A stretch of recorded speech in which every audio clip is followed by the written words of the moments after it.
प्रसंग चल रहा था कि एक खलीक साहब थे, इस्लाम धर्मी अध्यापक, जो विद्यार्थियों के मध्य में बैठ करके हिंदू धर्म की निंदा किया करते थे। चक्रधर जी को यह पसंद नहीं हुई उनकी बात। कई बार प्रार्थना की कि साहब आप हमारे इस्लाम धर्म से युक्त होकर के आप हमारे हिंदू धर्म की निंदा करते हैं, ठीक नहीं। लेकिन और वो क्रोधित हो जाते। तो बहुत ही विवेकवान और स्मरण शक्ति प्रधान थे चक्रधर जी। उन्होंने कई ग्रंथों को, सूत्रों को याद किया और खलीक साहब का मुंह बंद किया एक दिन। पीछे कल चर्चा हो चुकी। तब खलीक जो इस्लाम धर्म के थे, उन्होंने निश्चय किया कि इस विद्यार्थी को मैं अंग्रेजों से दंड दिलाऊंगा। संयोग बना, एक दिन कुछ छात्रों ने गया के जिला स्कूल पर अंग्रेजी झंडा यूनियन जैक जो फहरा रहा था, तो जो अपने भारतीय नौजवान थे बच्चे, उन्होंने कहा कि हमारे ही देश में विदेशियों का झंडा फहरा रहा है, ये हमें बर्दाश्त नहीं। तो चढ़ गए ऊपर और उस झंडे को उतार के फेंक दिया। उसकी जगह तिरंगा झंडा जो अपने देश का है वो लगा दिया। यद्यपि उस झंडे में फहराने के समय चक्रधर जी नहीं थे, परंतु मास्टर खलीक साहब को बदला लेने का मौका मिला। उन्होंने झूठी शिकायत कर दी अंग्रेजों से कि ये झंडा फहराने का प्लान और झंडा फहराना ये चक्रधर मिश्र ने ही किया है। सरकारी जिसको वजीफा मिलता है, अंग्रेज कलेक्टर जो था वो बड़ा रोष प्रकट किया। सरकारी वजीफा पाने वाले विद्यार्थी सरकार के विरुद्ध कार्य कर रहे हैं, उसका नाम चक्रधर है। सरकारी ब्लैक लिस्ट, अंग्रेजी विरोधी व्यक्तियों की तालिका में चक्रधर जी का नाम चढ़ा लिया गया। शिकायत कर चुकने के बाद मास्टर ने कहा चक्रधर जी से, अब बच्चू देख, बड़ा बुद्धिमान बनता था, बड़े ग्रंथों को पढ़ के आया था हमारा मुंह बंद करने के लिए। अब देख मेरे विरोध का मजा तुझे कैसा चखने को मिलेगा।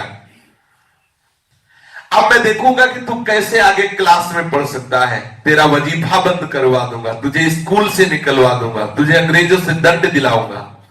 चक्रधर जी ने कहा मास्टर, मेरी पढ़ाई छुड़वा सकते हो, छुड़वा दो। मुझे पिटवा सकते हो, पिटवा दो। लेकिन मैं अपने धर्म और देश पर मर मिटने के लिए पुकार पुकार के बोलूंगा, तुमसे दबने वाला नहीं। ऐसा चक्रधर स्वदेशी आंदोलन में अति सक्रिय रूप से फिर भाग लेने लगे। चक्रधर ने देश की आजादी के लिए बहुत कष्ट सहे।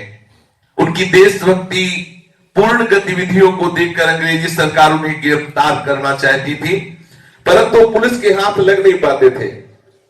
चक्रधर कांग्रेस के एक सक्रिय कार्यकर्ता थे। पुलिस उसे पकड़ने के लिए बेचैन रहने लगी। एक तो झंडा गिराने को उसमें जब देखा कि मास्टर ही विरोधी में हो गया और हमारा नाम लिख गया, तो फिर उन्होंने जो भारतीय स्वतंत्रता करने के लिए नौजवान तैयार थे उनमें सम्मिलित हो गए चक्रधर जी।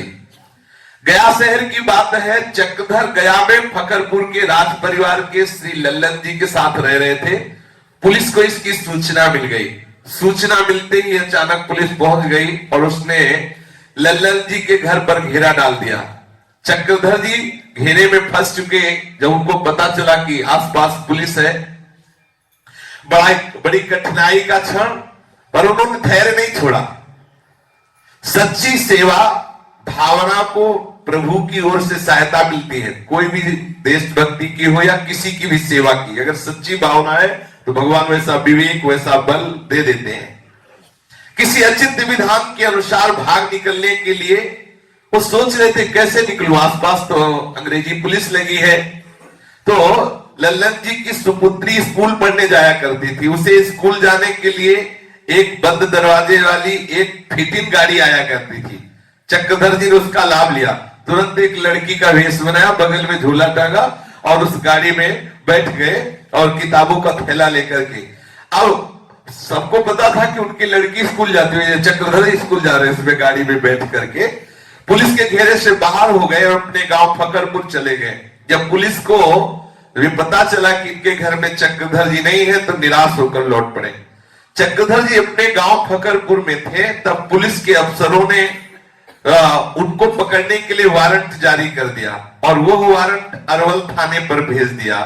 अरवल थाने के दरोगा जी गिरफ्तार करने के लिए फकरपुर आए। फकरपुर गांव में आकर दरोगा जी चक्रधर जी की खोज करने लगे। वैसे गांव में ऐसा था कि अगर एक पुलिस आ जाए ना, पूरे गांव में बड़े सीधे साधे होते, पुलिस आई भाग के, मतलब कोई पूरे गांव में नहीं दिखाई देगा ऐसा। अब तो पढ़े लिखे लोग बात कर, पुलिस शब्द से ही पूरे गांव के लोग भयभीत हो जाते थे। उस समय गांव के कई लड़के खेल कूद कर रहे थे, जे भी देखा लाल पगड़ी पुलिस, हंसना खेलना सब बंद, सब भाग गए, तितर बितर हो गए। अन्य लड़के तो भाग गए, परंतु चक्रधर जी अपने घर के बाहर निर्भीक बैठे ही रहे, हारमोनियम बजा रहे थे और देशभक्ति के गीत गा रहे थे। देखा लाल पगड़ी वाली पुलिस आई, दुर्गा जी उनके पास आए और पूछा चक्रधर मिश्र का घर यही है? चक्रधर जी ने बताया जी हाँ हाँ यही चक्रधर जी का घर है। बिल्कुल भय नहीं, बिल्कुल हिचक नहीं। दरोगा ने पूछा इस समय यहां होगा चक्रधर? वो जानते नहीं थे कि यही चक्रधर है। सहज स्वभाव में चक्रधर जी ने कहा जी अभी तो यही थे, हो सकता है वो यही हो, आप आदेश करो मैं उनको अभी लेके आता हूं। झूठ भी नहीं हुआ, हो सकता है यही हो, आप आदेश, वो समझ रहा मतलब घर के अंदर हो, आप आदेश करो मैं अभी बुला के लाता हूं। दरोगा जी ने कहा हाँ मैं यहां खड़ा हूं, जाओ बुला के लाओ। बोलो दरोगा साहब आए, चक्रधर को ऐसा बोलो। हारमोनियम वहीं छोड़ा, घर के भीतर गए और धीरे से अपने कपड़े बदले, माथे पर गमछा बांधा और निपट गंवार देहाती बनकर घर के पीछे खिड़की से छलांग लगाई और कूद के निकल गए। गया का रास्ता पकड़ लिया। थोड़ी देर तक दरोगा जी घर के बाहर खड़े रहे, प्रतीक्षा करते रहे, परंतु जब लौटना ना हुआ तो अंदर गए, तलाशी ली तो वहां थे ही नहीं। समझ गए कि हमें चकमा दे के निकल गया, वही चक्रधर था। ऐसा चक्रधर मिश्र पुलिस की आंख में धूल झोंक कर गया पहुंच गए। वहां पहुंचने के दूसरे या तीसरे दिन आजाद पार्क में सार्वजनिक सभा थी। सभा में चक्रधर जी का देशभक्ति पर भाषण होने वाला था।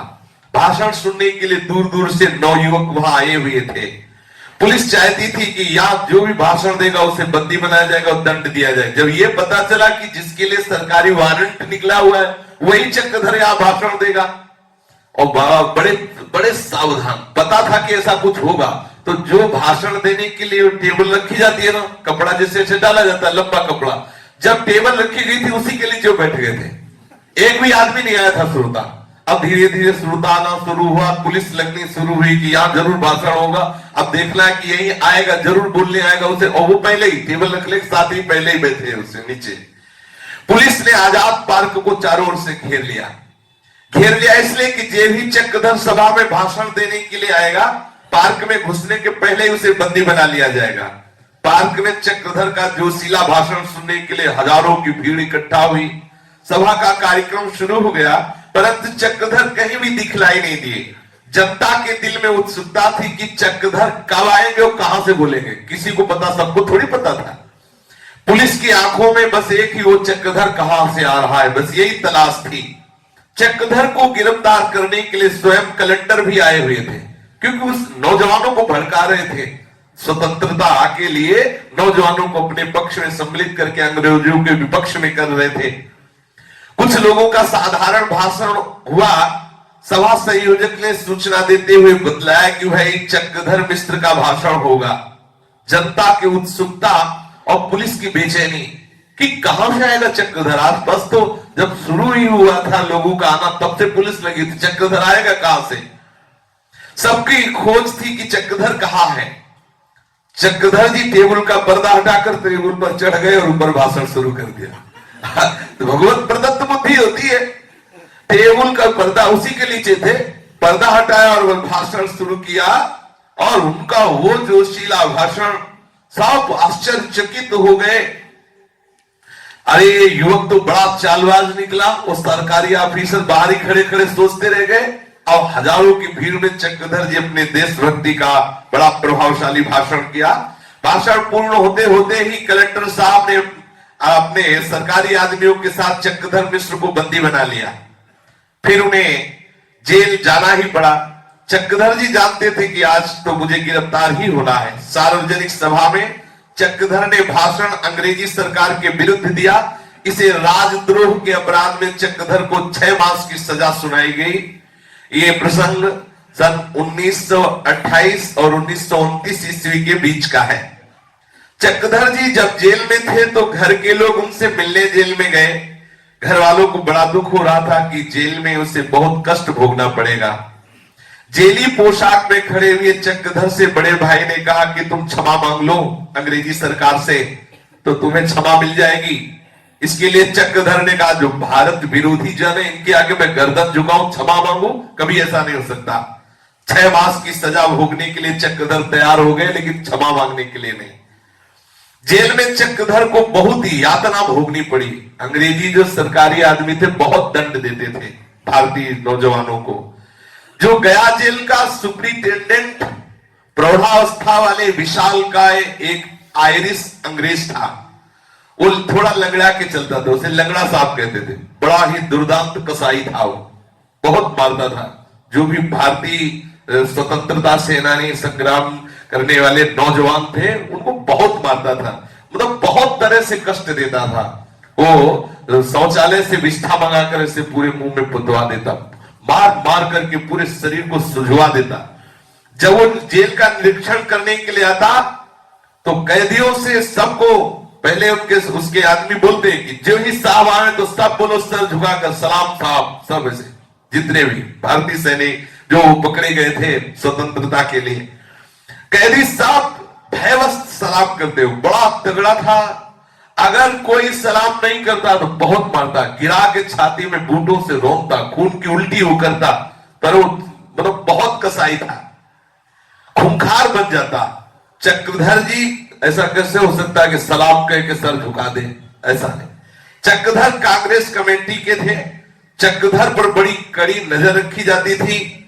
जब कैदियों को देखने के लिए लंगड़ा साहब आया तो उसने चक्रधर से भी, जो उनके सैनिक थे, बोले कि साहब आ रहे हैं। और पद्धति ये थी कि ऐसे दोनों हाथ करके और ऐसे सर झुका के बोलो सलाम साहब, ऐसा बोलना होगा। दोनों हाथ ऐसे रखो और बोलो कि सलाम, ऐसा। चक्रधर जी सुने और चुपचाप जैसे के तैसे ऐसे खड़े रहे। और नजदीक आया दोबारा वही अंग्रेज और ऐसे आंख मिला के बोला तुम्हें सलाम बोलना नहीं आता? चक्रधर बिल्कुल सीधे खड़े रहे, सर झुकाया ना ऐसा कुछ किया। तिवारा कहने पर भी ना कोई उत्तर दिया, ना तनिक भी झुके, बिल्कुल सीधे ऐसे खड़े रहे।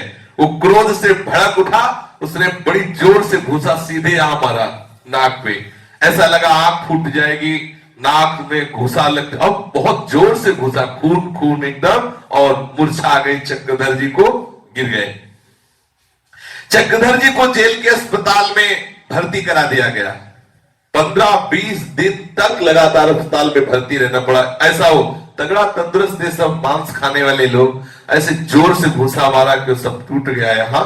और 15-20 दिन तक उनकी खून आता रहा, उसको दवा दी गई। अस्पताल में चक्रधर जी रहे।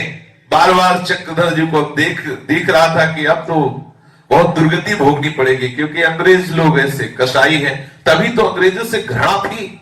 ये जो भारतीय लोग थे ना, अब तो मतलब अपने लोग जानते ही नहीं कि कितना कष्ट दिया इन लोगों। तो उस समय जिन्होंने कष्ट सहाय, तो इस घृणा, राधा बाबा को भी घृणा थी, संत बनने के बाद भी घृणा थी। जब अंग्रेज को देखते तो घृणा आ जाती। फिर इस घृणा को दूर करने के लिए बाबा ने फिर भगवत भावना की, नहीं तो बहुत सताया। ऐसा चक्रधर जी को दिख रहा था कि अब अस्पताल से निकलते फिर मुझे दुर्गति भोगनी पड़ेगी, मुझे बहुत मार पड़ेगी।